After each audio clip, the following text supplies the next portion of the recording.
चिंतन श्री गुरुदेव दत्त. माझ्या सर्व साधक बंधू भगिनींनो, आपण वामनराज प्रकाशनची जी काय पुस्तकं आहेत त्याचे परमपूज्य शिरीषदादा कवडे महाराजांनी लिहिलेले विषयांचा विसरू पडे हे पुस्तक वाचनास घेत आहोत. काल आपण का मृगतृष्णा लहरी हे मनामुळे जगाची जाणीव. पुराणामध्ये अशी एक कथा आलेली आहे की एक ऋषी होते. ते आपल्या अवस्थेमध्ये असायचे आणि ते जागृत अवस्थेत आले, देहाच्या जाणीवेनंतर आले की मग जी काही देहाची वृत्ती असेल तेवढ्यापुरती त्यांना कधी भूक लागायची, कधी तहान लागायची, समोर अन्न ठेवले, पाणी ठेवले की तेवढे घेऊन ते परत आपल्या अवस्थेमध्ये जायचे. त्या अवस्थेत गेल्यावर परत त्यांचे भान हरपायचे.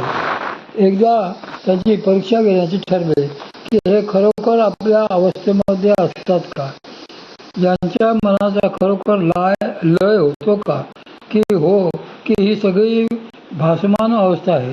तेव्हा त्यावर वसिष्ठांनी एक तोडगा सांगितला की यांच्या समोर विष्ठा आणि मूत्राने भरलेली भांडी ठेवा. हे भानावर आले आणि यांनी भूक लागल्याचे सांगितले की ते यांच्यापुढे सारून ठेवा. तसे केल्यावर खरोखरच त्यांनी ते सर्व भक्षण केले आणि ते पुन्हा पूर्वीच्या अवस्थेत गेले. म्हणजे खरोखरच त्या अवस्थेमध्ये त्यांचे मन उन्मन होते. मन हे मन राहत नाही. त्या अवस्थेतून जरी मन देहाच्या पातळीवर आले तरी विषयांशी ते संघटित होत नाही, विषयांवर जात नाही. त्या विषयांचा संग ते मन धरत नाही. इथे जर विषयाचा संग त्या मनानेच धरला असता तर लगेचच हे काहीतरी वेगळे आहे हे त्यांना कळले असते.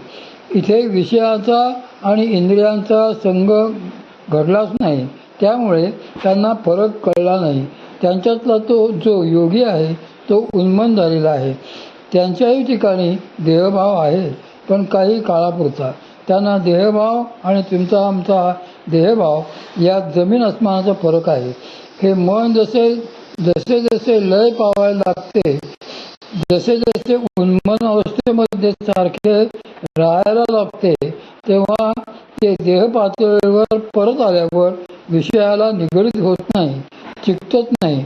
म्हणून माऊली म्हणतात, विषयांचा विसरू पडे, इंद्रियांची कसमस मोडे, मनाची घडी घडे हृदया माझी.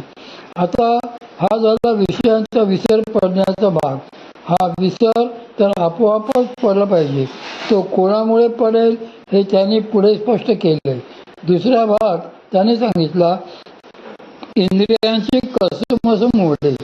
आपण इंद्रिय कोणाला म्हणायचे आणि इंद्रियांचे कार्य काय असते हा भाग आपल्याला बघायला पाहिजे.